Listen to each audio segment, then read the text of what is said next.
A top story first. 2 months since assuming power in Tamil Nadu, the state's new TVK-led coalition government is finally looking to settle in. Chief Minister Joseph Vijay, we're hearing, is turning his focus to alliance management. Early today, the TVK held its first meeting of alliance partners since taking over the state of Tamil Nadu, thereby bringing together leaders from the Congress, the VCK, RUML and MDMK at Mamalapuram, just outside Chennai. Now, the meeting comes after the TVK emerged as the single largest party but fell just short of an absolute majority, eventually forming the government with support from former DMK allies. That meeting, we're told, has had its focus firmly set on ensuring coalition stability and charting the government's agenda for a full 5-year term. My colleague Dharani sent us this report from that meeting. Well, we've got the visuals of Chief Minister Vijay from the private resort here in Kovalam, where the ally meet is currently underway. In fact, we're also reporting from in front of that particular resort. But as far as these visuals are concerned, we can see Chief Minister Vijay, walking with his security personnel, and he's also being accompanied by TVK's General Secretaries Adhu Arjuna, Yan Anand, etc. So the second line leaders of TVK, they're also accompanying Chief Minister Vijay inside this particular resort. That is what we can see in this visual. In fact, this visual was taken when he was on the way to the meeting venue inside the resort, is what we're learning at this point in time. This is the first set of visual that we've got from inside the resort in which Chief Minister Vijay can be seen. So this meet can be expected to go on for the next 2 hours. So right now the meeting is underway, and 4 crucial regional parties here in Tamil Nadu, they've taken part in this meeting. This includes the IUML, MDMK, Congress and the Vidudalai Sirthikal Katchi. All of them have at least 2 MLAs each in the Tamil Nadu Assembly. The Congress in fact has 5 MLAs, and their support is very, very crucial for the TVK to complete its 5-year term, because TVK by itself at the moment doesn't have the required magic number. So TVK will have to depend on allies like these parties to run its government for the time being. So the support of these parties is very, very crucial for the TVK, and that is why during this meeting, all of them together, they'll be discussing their next course of action, the political strategies that need to be put in place to win big in the upcoming local body elections and also the upcoming by-polls. Well, shifting focus to the startup ecosystem next, move over Mumbai. Bengaluru is now firmly wearing the crown as India's startup capital for at least the next generation. The latest Avendus Wealth Hurun India Under 30 list shows the city overtaking the financial capital with 21 entrepreneurs under the age of 30. Now, that's a 3-fold jump from just 7 last year. Karnataka has also emerged as the country's top state for young founders, with 22 entrepreneurs making the list. Now, the report points to a clear shift in India's innovation map. From AI and space tech to electric mobility and robotics, Bengaluru is powering much of the country's deep tech boom. In fact, 1 in every 4 entrepreneurs on this year's list comes from deep tech or hard tech sectors, with Bengaluru home to companies like Pixel, Digantara, Simple Energy and BotSync. Now, South India's footprint extends well beyond Karnataka. Tamil Nadu and Telangana, for instance, the list says, have 5 entrepreneurs each. In fact, Chennai is represented by founders from the Saravana Stores Elite and Modular Construction startup Modulus Housing, while Salem in Tamil Nadu West also makes a surprise appearance with 2 entrepreneurs on that list. Hyderabad, meanwhile, is home to 5 under 30 entrepreneurs led by names like Next Wave and Banzu. More significantly, the findings reinforce a broader trend, and that's South India is no longer just India's technology hub. It's increasingly becoming the country's launchpad for its youngest generation of entrepreneurs.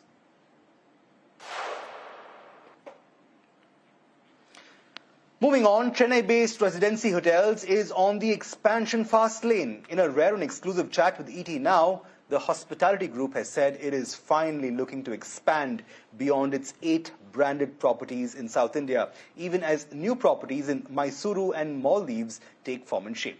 Speaking to me at the group's iconic Residency Towers in Chennai, the company's managing director Rohit Ravi told South Central that the company is investing 650 crore rupees towards developing its latest property in Madurai, as well as building a mammoth banquet space in Chennai. What's more, the group is also scouting locations in Bengaluru, Tirupati and Hyderabad to further advance its South India expansion. Here's more from that conversation.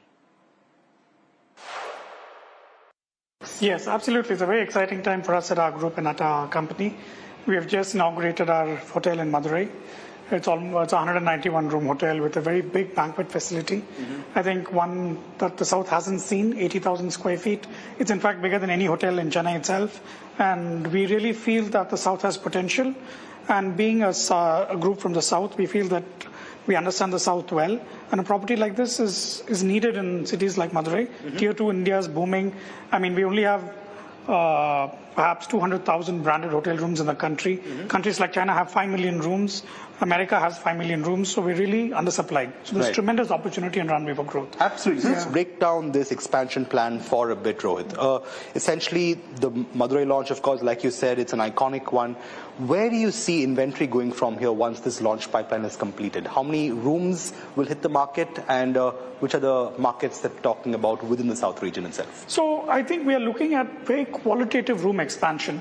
For example, the 200 room hotel in Madurai is a very high quality 5-star supply.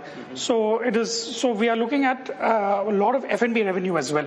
So we're looking at the revenue per available room much higher than a typical hotel because it's very F&B focused. Right. And at the same time, we have launched, we have spent almost 450 crores in our Madurai hotel, and Mysore is under construction.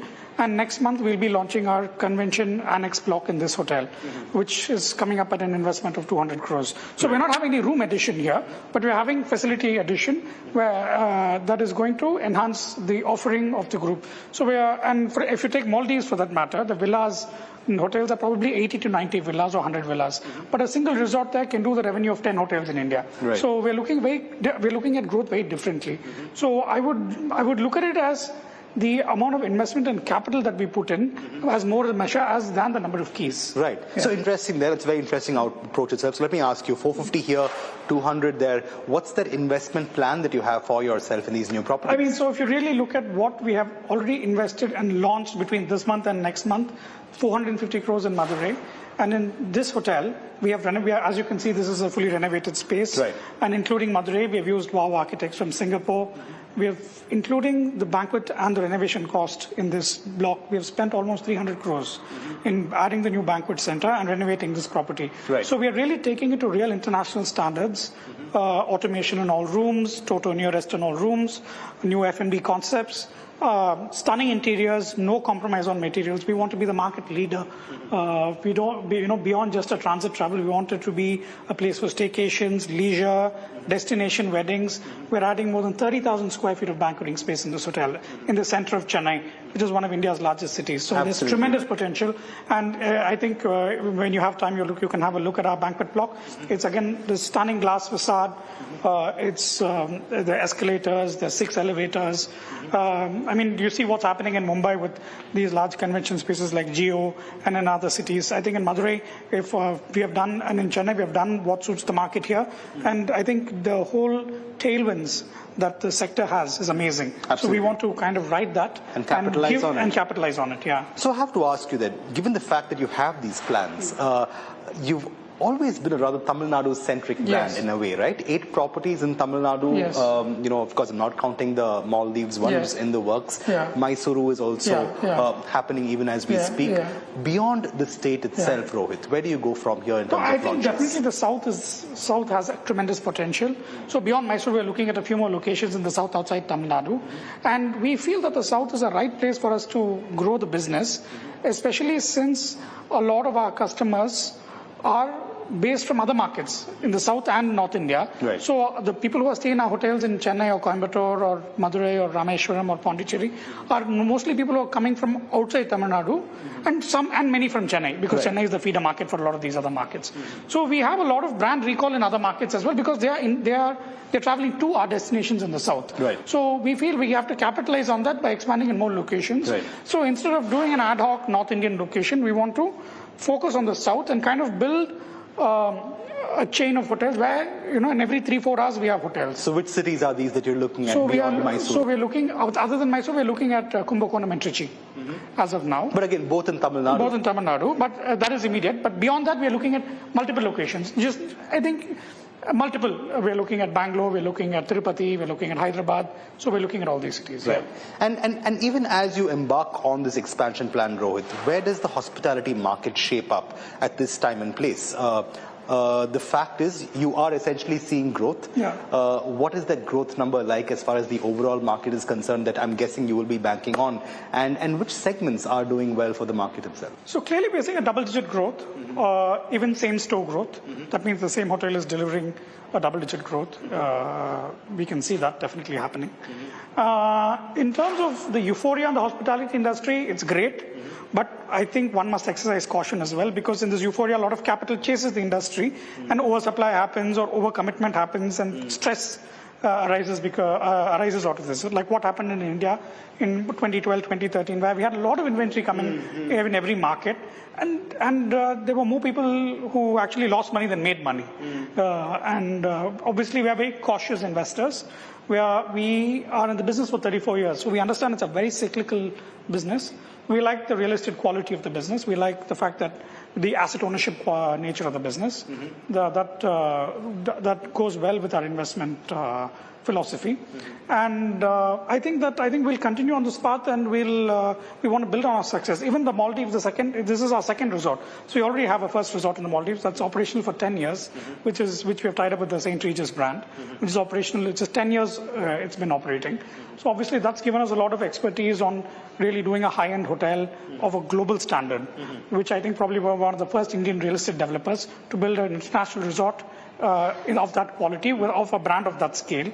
And we did it 15 years back, so that all that learning we are putting into all our new projects, so that we feel we really can develop really world-class product. Right. It's interesting you talk about 2012, 2013, when the issue of too much supply arose in the market itself. So do you think other hospitality brands could perhaps take a leaf out of your book, focus more on the experiential side of hotel development, not so much on inventory, not so much on rooms? Is that going to be a formula going forward for hoteliers in the South and beyond, perhaps?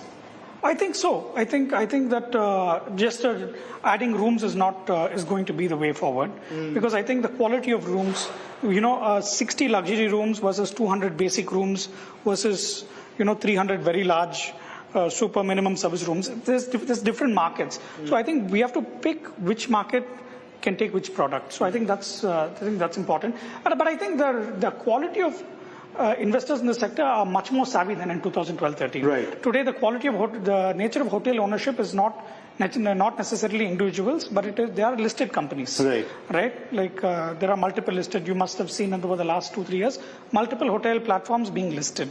So these are run by very highly capable people, and I see them taking decisions keeping in mind the financial viability and not ego and prestige, which are the biggest mistakes people can make in this business. Absolutely. Let's talk a little bit about where you are right now. The DNA of the Residency Group lies in real estate. Yes. Given the fact that, the Appaswamy Group also is, of course, the proprietor in a sense. You buy out land parcels and essentially own the asset, like you were mentioning a little while ago. Yeah. How does that work well for you in terms of your business model and the financials itself? Give me the update on how it's been shaping up for you and why that is an approach that you will probably continue with for the foreseeable future. So from a purely ROE point of view, the asset-light model might deliver better numbers. But we have a different, the hotel is a parallel business for us to our real estate business. And we like asset ownership. It's a little old school and we're not listed. So it gives us the flexibility of doing things to our pace, which is nice. We have the freedom to take a decision and maybe wait a few quarters before we see results. We're okay with that, but we really feel that we want to build products that that kind of open up markets. That like when we built the residency towers in Coimbatore in 1996, investing that kind of money to build a hotel in Coimbatore those days was a visionary move, I think, by our company. And obviously that opened up Coimbatore to the same way, the way we did in Pondicherry, right, and the same way this hotel did, what this hotel did to the city in 2002, and what Madurai is going to do. I think Madurai, the quality of the hotel is better than many Delhi, Mumbai hotels, right? When you take the ceiling height, the room size, the quality of fixtures, I mean, it has to be seen. For one to believe that it is actually better than some of the tier 1 cities. So we want to open up these cities which have potential, which have historical significance, and which have a lot of foreign visitation. Madurai has 100,000 foreigners that come every year, and it's growing at a very high double-digit rate. So we want to we want to take bets on areas where we feel there is a big gap. We don't want to go into a crowded space and have yet another product. Right. So where does the market go from here then? I think, like you mentioned in the Madurai case as well, inbound tourism activity and its pickup could augur well for you even as you launch these new properties. Yes. What do you think will be some of the key growth drivers in some of these properties that are on the anvil as far as residencies? Yeah. So if you look at Trichy and Kumbakonam, it's a hub and spoke model, like how Madurai and Rameshwaram for us is. Mysore again has 7 million visitors every year. A lot of them domestic for the palace and a lot of international as well. It's a big yoga center and our properties in the center of the city. So we want to pick very specific calls on locations, and we want to double down on them and build world-class assets. And at the rate at which India is growing and the rate at which discretionary income is growing, I feel that customers are really looking forward to seeing such properties, and they're ready to spend. Absolutely. And those two metrics, ADR and RevPAR, where do you see them going from here? Where should they go from here for the market to be? I still think India is very low in terms of ADR and RevPAR for the levels of service and product that we give. Right. I mean, take any market for that matter. Do you see that changing in Delhi, in the foreseeable future? Any tier 2 market, I think it has to go north. Especially, I think inflationary pressures itself will drive costs up. So that itself will justify that, and I think end of the day visitation has to increase also, right? You need the number of people traveling to go up. So I think the air travel increasing, the roads becoming better, the Udan scheme by the government, all this is reduce the friction. So it's made, for example, Indigo is inducting 1 aircraft a week. The airport, 150 airports now is going to double in the next few years. Right. So every metric only points towards more people being moved from A to B. So travel, accommodation, lodging, all this is set to benefit from this. Last question before I let you go. Rooms, MICE, F&B, which of these 3 segments are you betting big on to be the leader in terms of where revenues in the hospitality space in South India go from here? Clearly, rooms and MICE. Rooms and MICE. Rooms and MICE. Because I think they're the most predictable forms of income. And I think for any hotel, those are the 2 most important parts. But rooms have always been the most important. And I think MICE going forward, because we have such a huge population, so many companies, so much people need venues, weddings, social functions, or of any kind of gathering of people is only going to increase. So more high quality spaces. Of course, the F&B is needed for flair, but I think rooms and MICE will drive the story. Well, residency hotels there on the pathway to growth. But moving on to action from the auto component space next, Chennai-headquartered Rane Madras Limited is acquiring the friction business of Hindustan Composites for an enterprise value of 370 crore rupees. The deal includes the Compo brand and is expected to be completed by the end of the second quarter. The acquisition will significantly expand Rane's presence across the automotive, railway, tractor and industrial segments. Once completed, the combined business is expected to generate over 1,000 crore rupees in revenue, positioning Rane as India's largest player in the friction materials segment. The acquired business reported revenues of about 315 crore rupees in FY26 and profit before taxes totaling to around 40 crore rupees.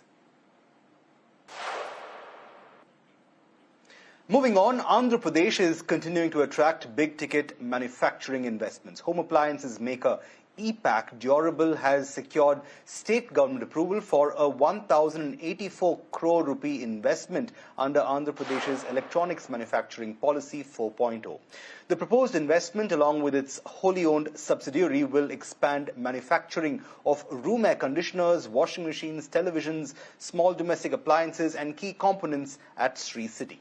Now, as part of the package, the state has allotted around 36.4 acres of land at the Sri City manufacturing complex, offering a 50% capital subsidy on eligible investments. This even as it has extended additional incentives under the policy to the company in question. The expansion is expected to create around 1,600 jobs, further strengthening Andhra's push to become a major manufacturing hub when it comes to electronics, especially at Sri City, which, remember, is a massive manufacturing complex not very far from Chennai, where a lot of the activity in the Andhra manufacturing space happens.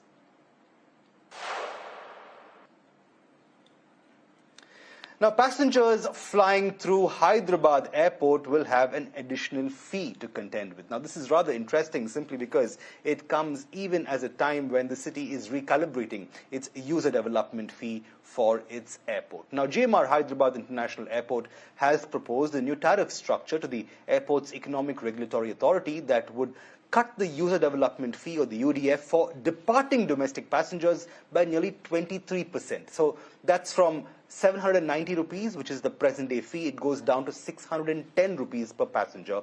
And for international departures, the UDF is proposed to be reduced from 1,220 rupees per passenger to about 950 rupees.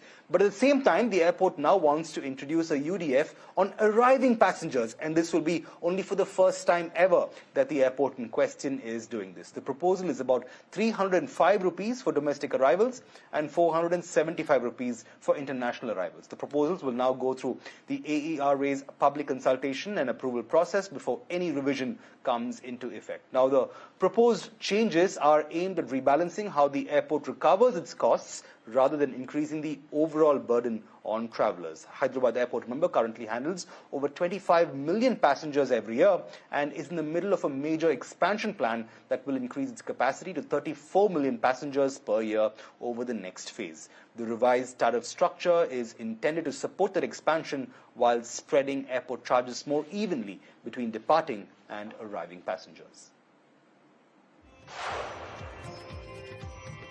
And with that, we've come to the end of the bulletin today. Thanks so much for watching. But South Central will be back tomorrow with more news and updates from South India. Until then, it's goodbye from us.